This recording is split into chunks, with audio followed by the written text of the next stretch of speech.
Hey, welcome back to the Lyme Summit. My guest here needs no introduction. He's the host with the most, Dr. Tom Murkroft. So, Dr. Tom, pleasure to have you on the summit.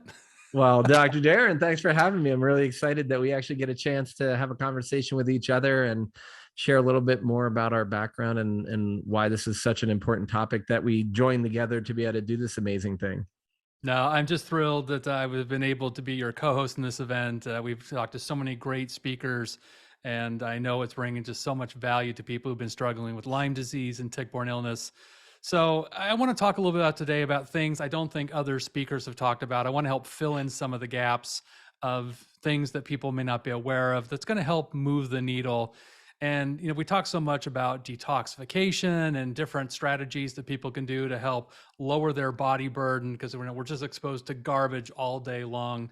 But one of the things that very few people talk about is lymphatics, and particularly the lymphatics in and around the brain. They call it glymphatics, right? So maybe just talk a little bit about, the lymphatic system and why our glymphatics are important. Yeah, I think it's a great topic because, the lymphatics are kind of cleaning up a lot of, it's like kind of the drainage pathway, almost like the sewer system. And, it's interesting as I remember like first really learning about low pressure, we have like high pressure and low pressure systems in the body. Like the heart is pumping the blood away from the heart. A lot of people know that and have heard of that as a high pressure system. The low pressure is kind of the return, the veins are returning and they need, like say in the arms and the legs, muscle contractions. And that's really cool to know because we know that about the veins. We also know the lymphatics are very similar. They're more like passive channels that need other assistance, and they have valves that help things move in the right direction. It's a little more complicated than in real life, but essentially like that's a part of it. And so we know that movement is a way to clean up our arms and our legs. And then the other part is what happens when we get into the thorax, the chest, and the belly. And those veins and lymphatics really need more like pressure gradient changes. And with the pressure gradient changes, this is a lot of the reason you go to a yoga class or a therapist and they're like, oh, breathe down and feel your pelvic floor pushing on the chair. The idea is we want to get that breathing muscle, that diaphragm, to descend and to change pressure gradient so that we can detoxify more optimally. So if you breathe shallowly, will you detoxify? Sure. Will it be optimal? Probably not. And it's really interesting because when I really look at this, the body is this is the thing I love about our summit, man, is like when we look at everybody's talking about, we're talking about how to heal from Lyme. We're not just saying we're going to be sick forever. People are actually talking about how they themselves and their patients and their family members have truly healed. Part of it is going back to the natural things in our processes in our body. So the diaphragm, when it descends, allows air to be brought into our lungs. It also, as I just mentioned, can help us with the pressure gradient change. But a lot of us are talking about the solar plexus, the limbic system, the vagus nerve. We talk about all these parts of the nervous system that are major nerve centers where we have like in the solar plexus is that region under the diaphragm where we get the gut reaction. Well, this is an actual biochemical physiologic response to whatever you're perceiving in your environment. And one of the things that happens when we get like hypersympathetic and we get all wound up, chronically stressed out, is we might store some of that there. The descension of the diaphragm will physically, mechanically, essentially massage the solar plexus area. And it is one of the ways the body is allowed to release. So from a breathing perspective, if somebody like comes up behind me and goes, boo, I'm like, ugh! And so I get my diaphragm and my ribs locked up. So that's going to happen in life. But even just me right now, I have to do the fixer upper, right? Because I just did it to myself and I haven't undone it. And I can feel it. I can feel my diaphragm's a little up. My ribs are a little tight. I feel a little bit of extra tightness here. So I take a breath and I relax and release all that. So it's not that we shouldn't be stressed out. It's not that we shouldn't, well, maybe stressed out is not the right word, but experiencing acute stress. But just like inflammation, acute stress is sometimes good and necessary, but chronically we need to chill it out. One of the ways we can do that is just through those simple breathing exercises. So it's not like I'm just working on my lymphatic system right now and detoxification. I'm also working on my nervous system and calming it down So the body, like we do one thing, like really nice, deep, relaxed breathing, bringing ourselves back into the moment and into our body, releasing the physical strain by the breath, through the breath. And oh, by the way, we're detoxifying better and we're not getting as wound up. So I'm just always really, I love the way the body works. So we've gotten to about here, up to our neck. And in our neck, we've got some gravity that helps. We've got some muscle contraction that helps. The neck is a really important place because one, it needs to drain on its own, but it's draining. It is the pathway of release of the toxins from the brain and the head out. So this, a lot of it has to do with posture.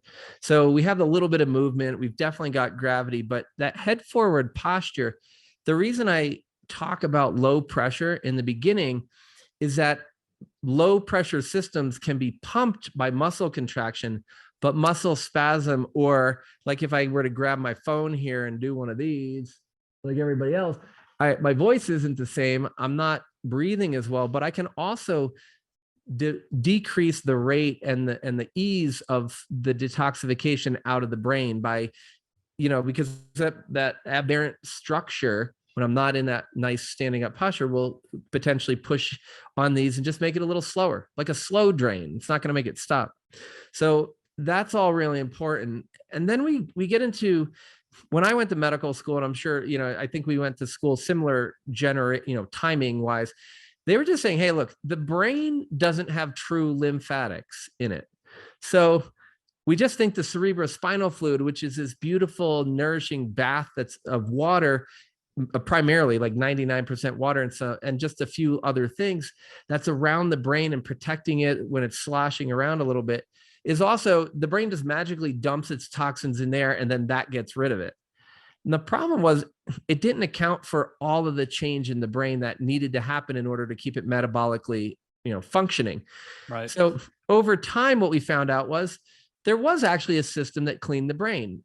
Back in the day, we couldn't find it because two things. One, we didn't have the technology to figure it out. The other one was we went in with a really big, knife to cut open little lab animals to look. And what we needed to do was something much more delicate. So we're actually destroying some of the anatomy that we were looking for. So when we fast forward, the beautiful part, Darren, is we found out that there's a system in the brain that works both with the cerebrospinal fluid and another fluid called the interstitial fluid. So just stuff in between cells and in the brain. So the cerebrospinal fluid actually moves from an arteriole over to a venule. And in the process of moving across, it moves into the brain and it starts combining with the interstitial fluid. And there it creates a wave of detoxification where it clears out things like amyloid beta, tau protein, things that lead to neurodegeneration. And we see that then it comes out along that venous system. Again, we go back to the venous system. It's really important, very much like the lymphatics, low pressure. So as it's draining out of the brain, we look at what are the pathways of drainage. Well, one, we have the veins, but primarily the lymphatic system is draining around the veins, around some arteries, but very much around the cranial nerves along lymphatic channels. And this is really kind of cool because then we think of our neck posture and we realize how more important it is. So we have this system where this fluid wave comes across. So anybody going, hey, I need to drink more water right now. Yeah, you're probably right. It's a good thing.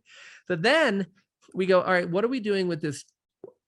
And how does this system work? Well, there's a couple of key points we have to look at. And one is, when does it mostly work? Well, we know that it works all the time, but primarily when we're in sleep. And most researchers are finding, and this is kind of like in the last 3 or 4 years, we've been trying to sort this out, but it looks like deep, slow wave sleep is critical. So all of us who are like, hey, I don't sleep a lot and it's all in, just screw it. We need to focus a lot on sleep and turning off your electronics, turning off your Wi-Fi, turning off the Bluetooth and all these things like your phone and not being on them late at night is more important than just say, hey, something that all the biohackers tell you. This is really, if you want to clean your brain, the very, very, very, very best supplement for brain detoxification is sleeping.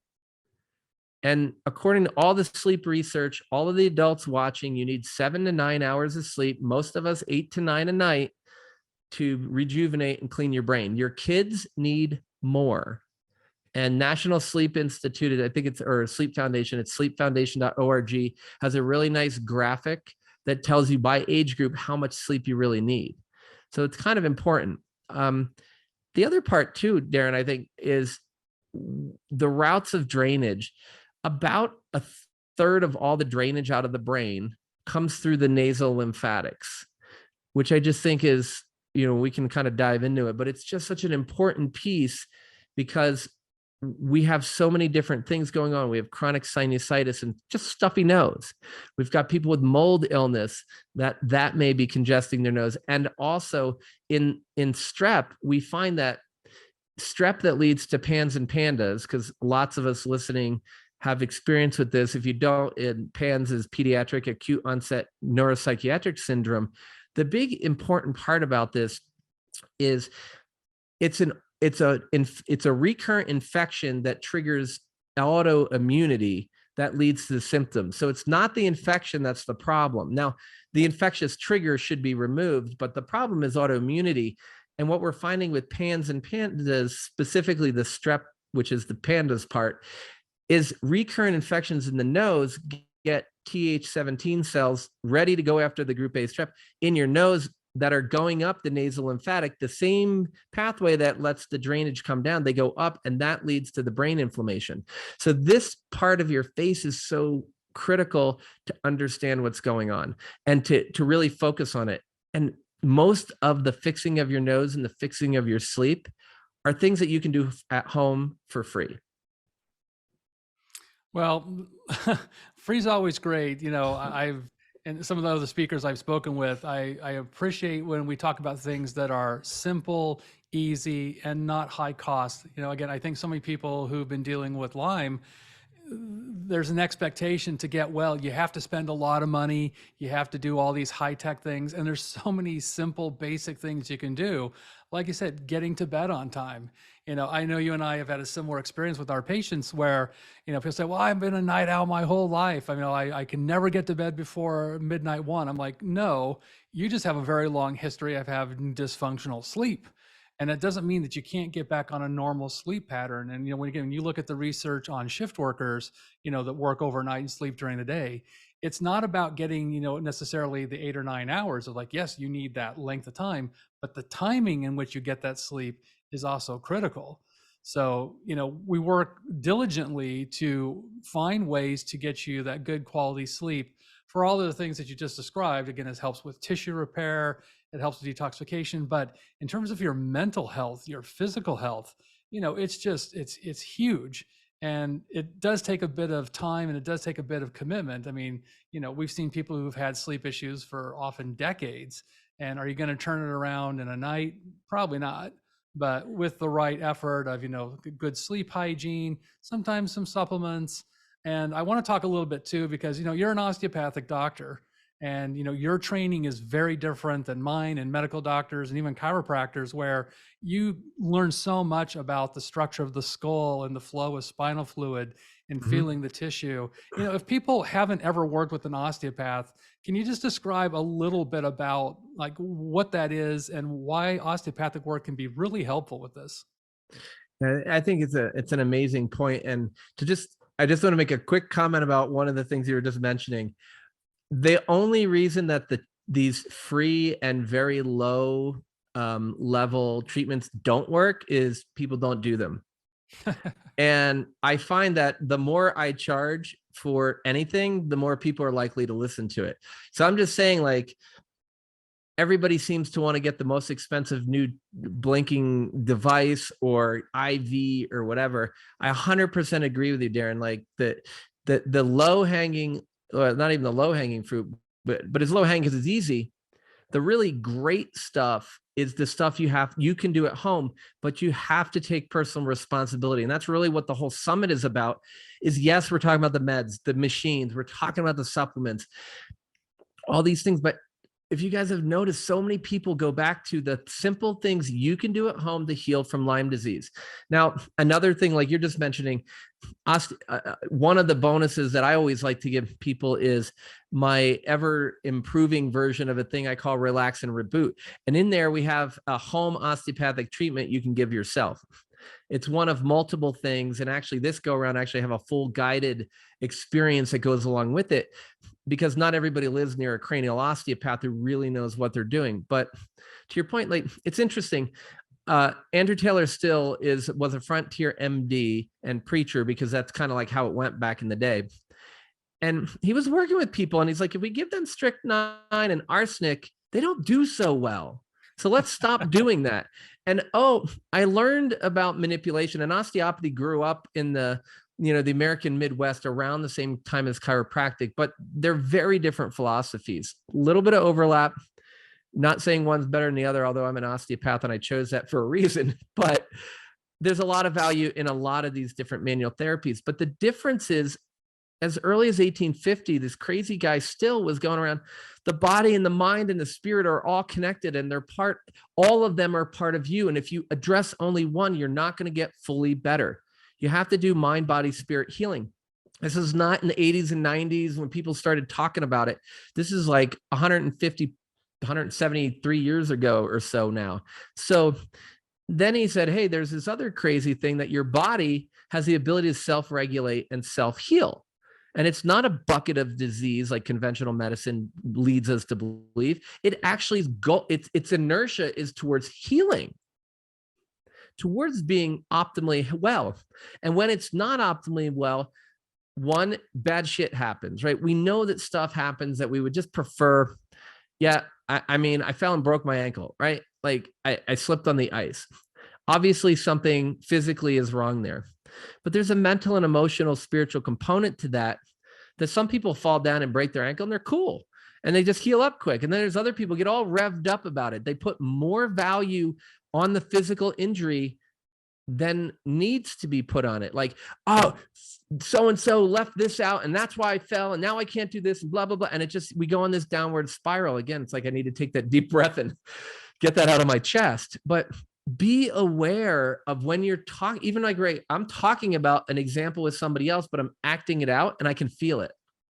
So I just go, oh, I just said something that made me feel funny. So I'm going to work to relax it. And part of the osteopathic profession is learning more about anatomy, so much about anatomy and physiology that you can walk in and put all of that down and then put your hands on someone's body and go, body, where can I help you today? But also it's about the awareness. As a practitioner, you become innately aware of yourself and your patient. And one of the things that I learned through having Lyme and Babesia, as well as training as an osteopath, is a lot of the stuff that our Lyme patients complain of as being too sensitive is actually our natural state of being. The difference is I had an experience where I got to learn that that's how my life was. As a 4-year-old, I remember 4-year-old-ish, I remember feeling earthworms crawling under the ground when I was standing barefoot. So I was like, oh, I should be able to do that with my shoes on too. And then I could put my hands on the trees and you can actually feel sap running in trees. It's a little easier in early spring than it is in late fall, but you can do it. So all this stuff where you're noticing I have a light over here that's bright. If I go to a store and there's bright lights and that make all that vibrating noise and crap, like in the mall, all the fluorescent crap drove me nuts. And then I realized that was just me being sensitive to the environment, which is normal, but I had the ability to turn the rheostat down or up as I wanted. So now I can actually go, oh, that light is really abrasive to me. And I just turn and I just go, I notice it, I'm aware, and I just turn it down. Like not the light, but my experience of it. And I've practiced it. And that's one of the gifts of osteopathy. And I think the other part too is I look at everything I do for a person, Darren, as there's an old school saying that says, find it, fix it, leave it alone. Right. And the idea was what's wrong, address it and get the hell out of the way so that the body does not become reliant on the treatment or the doctor. The body remains reliant on itself and you and your mental emotional state. And what's beautiful is, so when I see a patient, whether I'm prescribing a medicine, IVIG, low dose naltrexone, herbs, water, breathing exercises, which we can talk about because that's one of the ways to open your nose for free.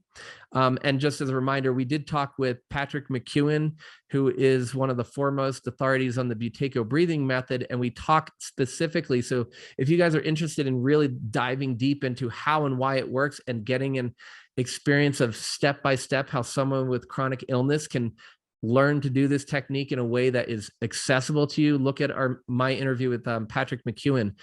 But really, Darren, I think the thing for me is I look at every single thing I do as I'm catalyzing.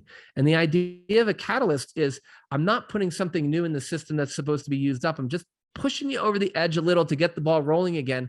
And then I want to get out of Dodge and let your body do the work.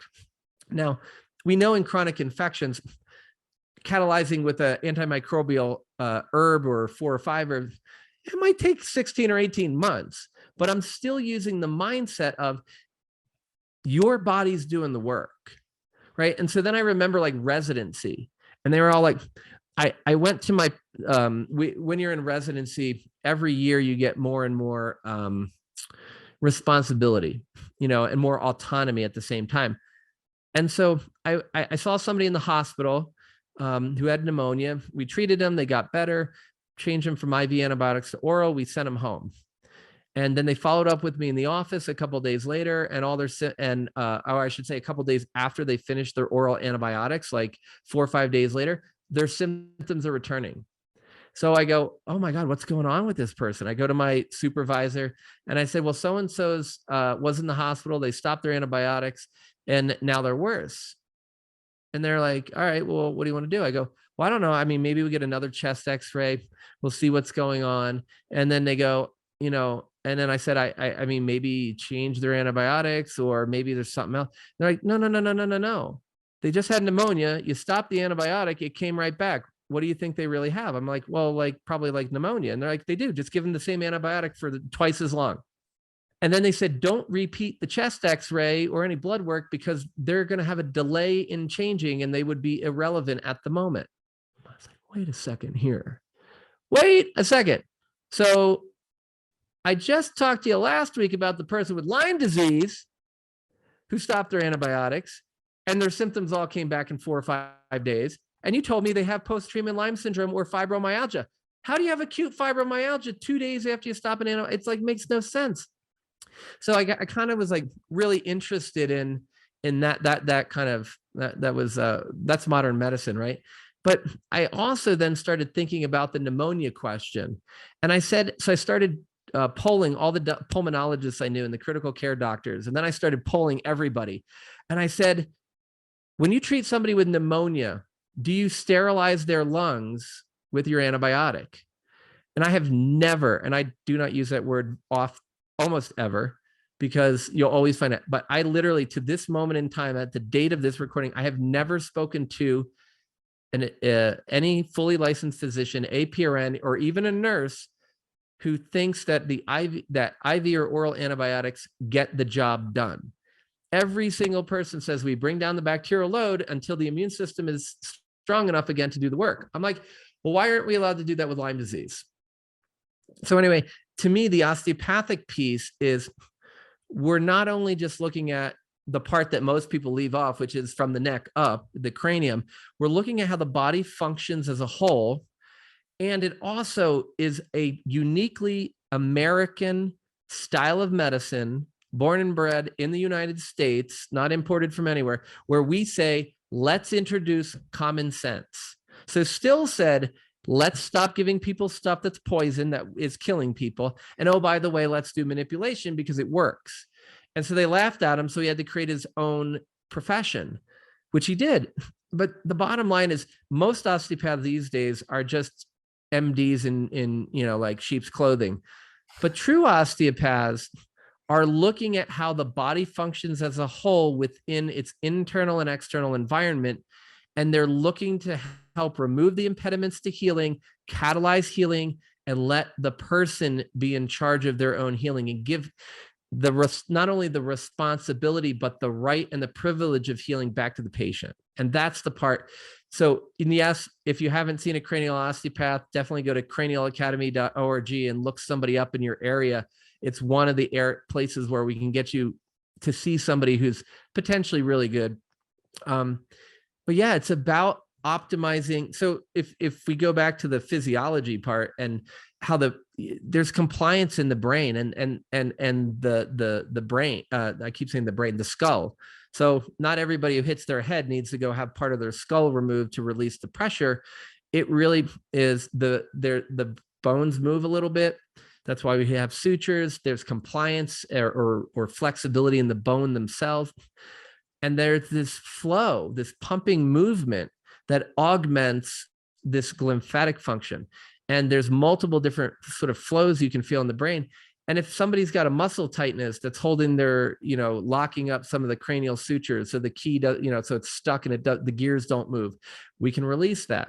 We can also work with the fluids in the membrane. So there's a lot of connective tissue that's around the brain as a support and protective mechanism.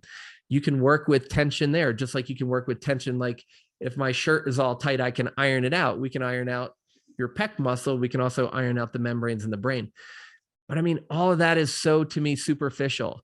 Like, and I love doing it because it's like, it's like basically the practitioner can be meditating, the patient can be meditating, and the patient's getting better. And it's really cool because it's healing for everybody involved. But it's about getting back to the common sense and recognizing the body, given the chance to get out of survival mode, to get out of fight or flight, will heal. And almost every osteopathic technique that's been studied has been shown to improve parasympathetic function and decrease sympathetic function. Some of it's through the vagus nerve. The other part too, since I know we're going to get here in a sec at some point, we talk a lot about the limbic system, everybody limbic retraining, right? Well, one of the things you can do is you can actually directly, well, indirectly, I guess, but you, with your hands on the head or other parts of the body, you can sense in and feel imbalances in different parts of the brain, including the structural part, like the actual brain substance. And we're not fooling ourselves. We're not going like putting our hand in and moving it around, but through just like a pencil. I have a pencil somewhere here, but if I have my pencil, I can write and I can feel what's on the paper. We teach osteopaths how to feel this. And I've had so many, like all kinds of, this is during my fellowship in school, but all kinds of psych medications over and over and over.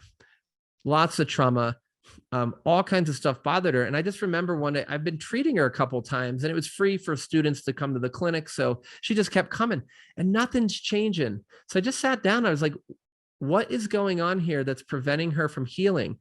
And if you step back, the amygdala, which is, there's one on either side of the brain. It's part of this hippocampal formation, which is a part of what everybody knows as the limbic system, has a lot to do with storing fear, memory, and anger issues and sort of the emotional, especially negative emotional reaction to a situation. I was like, one side was like super fired up. The other side was like dead as a doornail. A doorknob. It was like, it was the weirdest thing because I just stopped saying, and I hope everybody gets this from our summit. Stop telling me your Lime or your Bartonella are acting up and tell me what's wrong. I was looking for a way to fix a problem, but I wasn't asking the right question. I was like, I can find some physical strain that's wrong and fix it and make her feel better. And this day I just was like, so humbled. I was like, I'm making no progress. How can I help? What do you need from me today? And how many doctors ask the patient's body or their energetic system, how can I help you? And all of a sudden I just felt this imbalance on one side to the other. And I just said, got it. All I know how to do with that is observe there's an imbalance and just kind of give it a little bit of like mental, emotional, energetic love to rebalance. That when I got the imbalance in the energy, if you will, then the structure shifted and said, oh, if you help hold it here, this will set up what needs to release it. Just like that, probably 35 seconds, all of that changed, took a big old deep breath, and I didn't see her for like 8 weeks. And I was like, I saw her in the hallway. I'm like, what's going on? She's like, I don't know. I went away to Boston. I went here and there because we were in Maine. And she's like, I haven't been to my therapist. My meds must be, I don't know what's going on. Ever since that treatment, like her depression and her severe suicidality and all this other shit almost went away. And all it was stepping back and being humble and saying, how can I help? And listening for an answer that comes through the sensitivity that so many of us are trying to piss off and get away from because we don't know how to handle it. And this is one of the things, so many osteopaths miss this. And I just love the fact that we can really just feel it and then make a difference. And so the cool part is you can learn how to feel stuff like that in yourself. It's not always as easy to be objective, right? So for me, I didn't give a crap, like literally. And I sit down, I'm like, I tell my patients, I don't really care what's wrong with you or what the name is. We just need to find out so you can get better. So I don't care if it's Lyme or mold, or even if you have cancer. I mean, I don't want you to have any of those. I just need to know what it is. But I've seen people die of metastatic cancer because they said their air hunger was babesiosis. And so one of the things, and I know I'm kind of getting on my soapbox right now, but one of the reasons that both of us wanted to do this summit was to share with you the possibility of healing when you don't get attached to the label and you just say, what is the symptom? What is the imbalance? Like so many of our speakers have talked about dis-ease. Disease comes from dis-ease and imbalance being there for too long. And so you all have the ability to heal, right? I can't tell you you're all going to heal 100%. I would love to be able to say that, but I'd be full of shit, but you can make a substantial improvement in your current state of health, especially if you leave the labels behind. You start to embrace what that sensitivity is. Do trainings like Dr. Darren and I do, where you learn to turn up or turn down the gain, so to speak, on these kind of sensitivities. Because like literally, like if I were outside, I mean, I've had to train myself to not have the light bother me, because I could totally notice, hey, there's a good shadow here or over here, and there's a light coming over here. But the light, when I first started using a bright light, Darren, was like so overwhelming. And then I just kind of put it in context and I go, oh, there's a light there. It is amazing what our mindset and our minds are capable of. So it's a very, very, very long-winded way of explaining what osteopathy is. Well, I got to confess, I became a naturopathic doctor actually because of osteopathic work. I was introduced to cranial sacral therapy, almost 30 years ago. And it was, one of these kind of life-changing events. And it was through a cranial sacral therapist that introduced me to acupuncture and Chinese medicine. It was an acupuncturist that told me about naturopathic medicine. So I actually have my career to credit. And really since then, I've almost always had an osteopath on my team. And I'm fortunate where I live here in Southern California. I have an amazing osteopath. I see her every 2 weeks. And I think what's important for people who haven't experienced osteopathic work is it's very gentle. It's not like chiropractic work. There's generally not a lot of high velocity thrust and popping bones, and it's often working at a much more subtle level. And understanding that structure and function go hand in hand. And so many of you have been watching this who've been dealing with Lyme and tick-borne illness for so long. At some point your structure changes, and whether it's because you've been sitting too much, you've been bedridden, or something in your nervous system's gone awry, and therefore your neck's tweaked or your back's tweaked, all this over time kind of compounds. And so I love the combination of dealing with the structure of the body, the mental, emotional aspect of the body, and then we can deal with the physiology of the body. When we combine all that together, we really create this environment where, again, the body does what it's supposed to do and actually gets a chance to heal.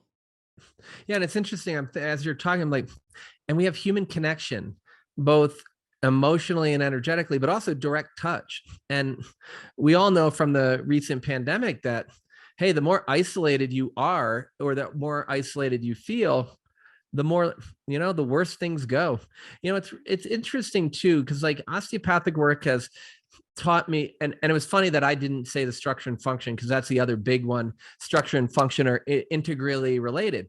But so here's an example I use a lot of, and since we're talking about like, a little bit about survival and safety, and we talked about parasympathetic and sympathetic a lot of us talk about polyvagal theory. So our typical weight, like the the other thing about the glymphatics that's really interesting is they were saying there's no true lymphatics. So then they found the glymphatics. They also found true lymphatics in the brain now too. So it's like we're learning more and more about your physiology and the way the body works all the time as technology catches up to what people like Dr. Darren and I, are talking to you about all the time. Just like a lot of our research in the last 5-6 years online with meds and herbs and also persistence is catching up to clinical experience. But so if we look at the nervous system, the old school way of looking at it was, sympathetic is like your fight or flight, right? You're driving down the road, a little dog runs out in front of your car, you slam on the brakes, you avoid him, thankfully, but your pupils are blown because you needed to be able to see everything. Your heart's going like this, you're like, and you're already sweating, and you're like, all I did was go to get away from a dog, and you're pouring with sweat. That's cool when you're avoiding running over a doggy. But if you live that way all the time, we talk about being stuck in this fight or flight. And that's chronic sort of sympathetic, hypercortisol, hyperadrenaline state. The opposite of that, a lot of people talk about is parasympathetic. And we look at the parasympathetic like rest and rejuvenation. In medical school, we learn feed and breed. So basically, you feel safe enough and comfortable enough that you can eat food and then digest it, or you can have intercourse and go to sleep. And so these are, and that's like a great way to learn it if you've never understood it before. Probably not the best way to describe it, but the idea is there was like a balance beam, we're like, oh, we're sympathetic and we get parasympathetic and we go back and forth. And a lot of our chronic stress that comes with modern living gets us stuck in this fight or flight. But the problem is it doesn't explain everything, Darren. And so one of the things that we find about sympathetic, and I love saber-toothed tigers for whatever reason. So if I'm sitting around a campfire back in the day and a saber-toothed tiger pops up over here and he's like, and that was like the most pathetic roar I've ever done, but whatever. He's like, and it's like so fun. But you're all like, so you turn around and in a split second, you make one of two decisions. Well, you make one of three decisions. One is I can run away and I can get away. The other one is I can turn around and fight him and I have a good chance of winning, right? And those two are very sympathetic driven. Now, the other part though is what about if you don't think you can win anymore? So run away wins, beat him up and survive for another day means you win. The problem is, what if I don't think I can win? And what happened? You're like, so you get in a freeze state, which is also parasympathetic, but this has to do with myelinated and unmyelinated vagus nerve and all this fancy crap. The bottom line is it's another part of your nervous system. And this is that freeze state. So we have fight, flight, or freeze. None of them are great to stay in. And then the problem is we're like, because freeze makes you numb and withdrawn, and it really prevents you from healing. It suppresses your immune system, just like chronic stress does. But we have a lot of people who are like me, like no matter how sick I was fighting, very sympathetic. But if you're past that point and you don't have that energy and you're so sick, you can't do it. A lot of times you get stuck in a freeze state and you're like, no matter what I do, I can't win. And then you see so much in people, their voice does what I'm doing now. They start to dip their head and they all cocoon up. How the hell are you, if you couldn't win when you thought you could win, how can you win when you're pretty much physiologically sure you can't win? So what's interesting is there's all kinds of ways to get out of this. And this is the reason I wanted to talk about this for a sec. There's all kinds of programs that'll help you do that. And all of them have some level of value for you. But one of the things that's really interesting to me is a lot of people think that this means we're blaming this mindset on you. And that's not what we're doing, because in order to get out of this state, you have to be able to recognize facial facial expression, gesture, and intonation of the voice. So you have to be able to recognize the cues that you are actually safe and you can go heal. The problem that I run into is severalfold. One is that a lot of people with Lyme, we have brain scan evidence that Lyme will lower the metabolism and the function in the areas of the brain that are responsible for you understanding facial expressivity, understanding intonation, and understanding gesture. So now you're like, wait, Lyme caused it, and being sick with Lyme or anything for a long period of time caused it. So now how do I get out of it? I must have to treat my Lyme. Well, the problem with that is if you're just saying that the structure is the only thing. But if you go back to the structure and function, you go, oh, wait a second. I can, in a non-Lyme way, I have the ability to address my nervous system and get it to recognize it's safe. So I mentioned, hey, there's a lot of different, there's Gupta, there's anti-hoppers, DNRS. I use a lot of neurofeedback in our practice. There's a lot of different approaches. I have a program for this as well. But the bottom line is you need to change your mindset, and you need to focus on what you want your outcome to be. You want to be, and so many people are like, oh, to have a positive mindset, I have to just focus on it all day long. No, focus on it 3 or 4 times a day and just live. We don't want to make it a sickness having a positive mindset, but there is evidence that if you focus on what you want your life to look like, you're not going to forget about how shitty it is in the moment, if that's the case. But the more it's like your phone. If your phone's not working, reboot it. If your body and your mind aren't working, reboot it. Put a new operating system in that says, I am healthy. See yourself in that place, because you're not going to forget. But the beauty of any of these different techniques, whether it's you work with your osteopath, whether you work with a therapist, whether you do some sort of psychedelic journey with a proper guide, whether you're doing brain mapping and neurofeedback, you're doing Gupta, DNRS, I could just go on and on. Don't get caught up on the names and the options. The bottom line is, if you wake up in the morning, well, actually, I start at bedtime, Darren, to close this piece out. I write down 3 things that went well in my day, even if they're crappy. And the only thing I can think of is 3 lessons I'm going to learn from how craptastic my day was. And then I write down 3 things that are going to go well tomorrow. And then I go to bed. And then when I'm asleep, my conscious mind, which says, I'm not safe, I can't do that, I'm not good enough, I'm not worthy of healing, I'm not worthy of financial success or relationship success, dissociates from the subconscious, which is now becomes like the super conscious. And now you're tapped into the universe, whatever that divinity, life, God thing is for you. You get all of these really new ideas coming in, and you wake up in the morning, you read the 3 things that were great for yesterday and the 3 things that are going to be great today. And that's it. At the end of the day, you do it again. About 3 or 4 days into it, you're going to go, holy shit, I've got 12 things to write down that went well today. Whereas at the beginning, 5 days ago, I couldn't. And it's just this really cool exercise. There's so many other ones to do, but if you could give yourself no more than 3 minutes at night to do this, and no more than 30 seconds to do it in the morning. If you don't want to give yourself 3 minutes and 30 seconds, you don't want to get better.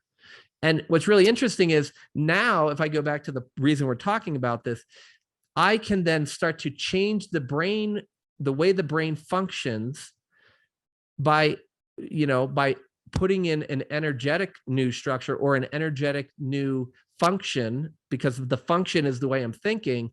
So now I can actually start to heal the brain, even if the Lyme's not out of the brain. I can start to heal my frozen state or my fight or flight. And the other thing is, most people go back and forth between fight, flight, and freeze. They don't just like live in one. I mean, and you'll get a little parasympathetic, but you'll start to move yourself to more healing parasympathetic. You'll start to actually heal the tissue and allow that tissue, again, going back to the antibiotic example, the tissue and the immune system and the nervous system will start to function more optimally.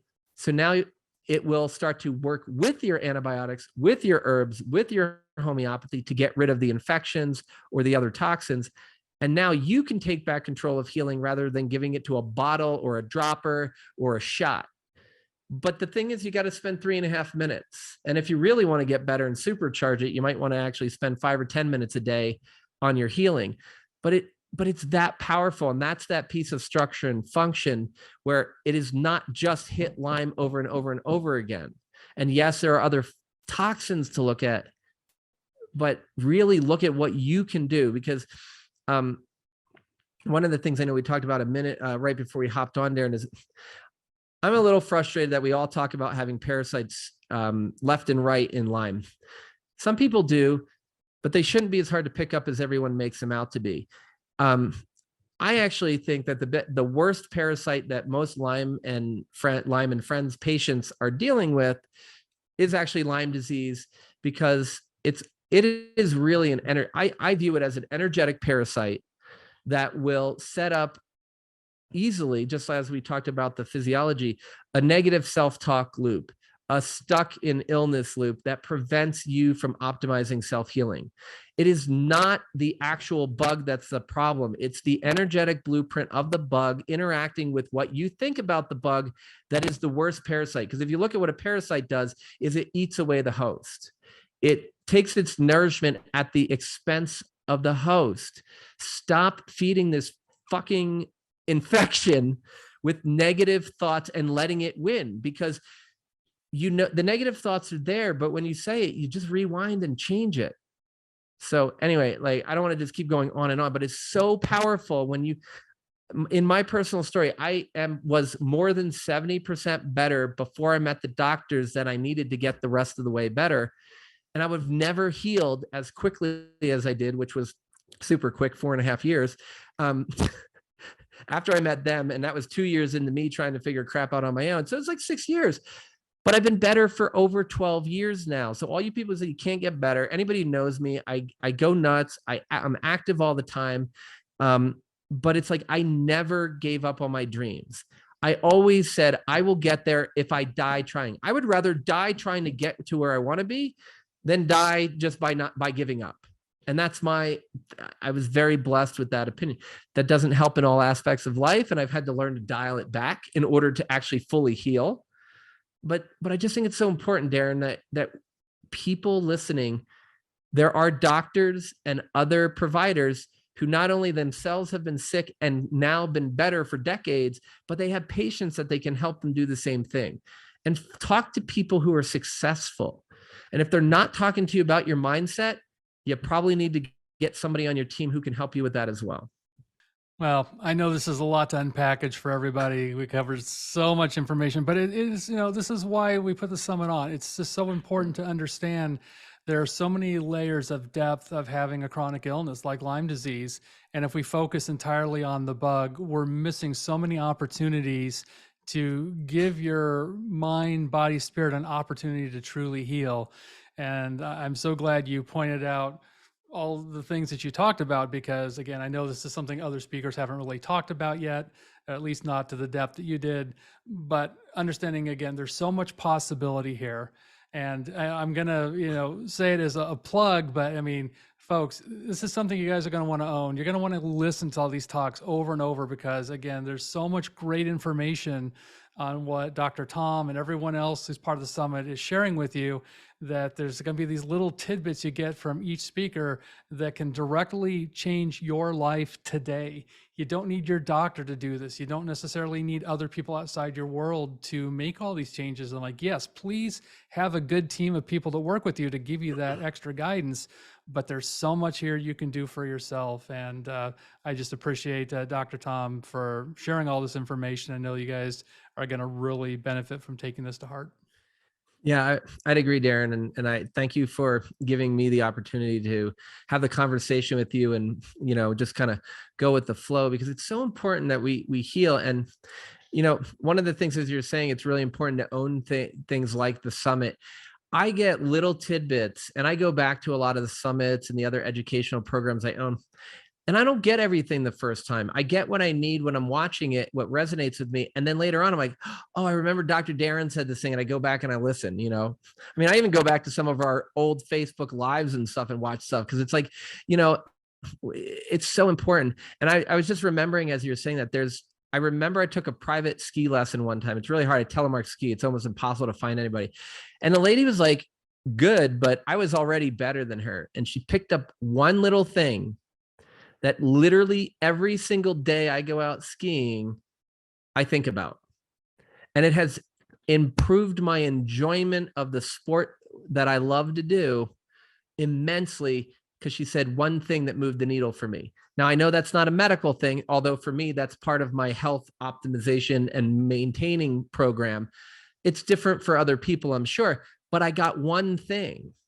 And then I went and I listened to another lecture. I had another private with one other guy, same exact thing. So you're going to pick up little things, and you're going to want to go back and refresh your memory, take your notes, do it. And then, the other thing too, is it's one of the reasons, Darren, I created the Thrive with Lyme blueprint program is like the same thing. Like all this is overwhelming. And a lot of people have done the limbic retraining or listened to a bunch of summits like, I've got more work and more questions than answers, and I don't have enough time in the day to do it. So we created that to give people that roadmap that walks them through this process, and they can do it on their own, or they can have us help hold their hand the whole way. But really, it is about optimizing. My goal in life is to live my life, every moment that I have of it, to my best ability.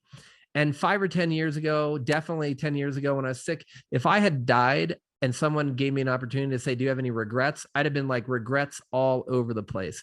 Right now, I don't want to die because I love living. I love my family. I love my friends like you. I mean, I wouldn't, but if I were to die, I'd be like, I don't really have any regrets, maybe minor things, because I live my life every day to its fullest. And I understand some days it means being more of a dad than a doctor. Some days it means being more of a ski bum or a mountain bike bum than even a dad or a husband. But I find a balance point in all of that.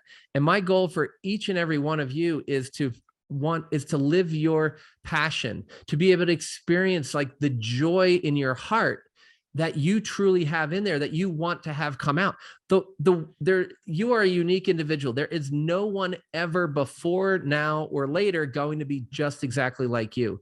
I want to see your light shine in this world. And the only way to do that is to start living. I was talking with Amy Apigian, who's we've talked to for the summit. And Amy does a lot of trauma work. And one of the things I'd love to close with is she's like, whenever I talk to you, the thing that I think that you're saying, if you were to simplify all the junk I just spouted out, was the healing is in the living, right? And so my thing is, don't wait till you're better, because that time ain't ever going to come.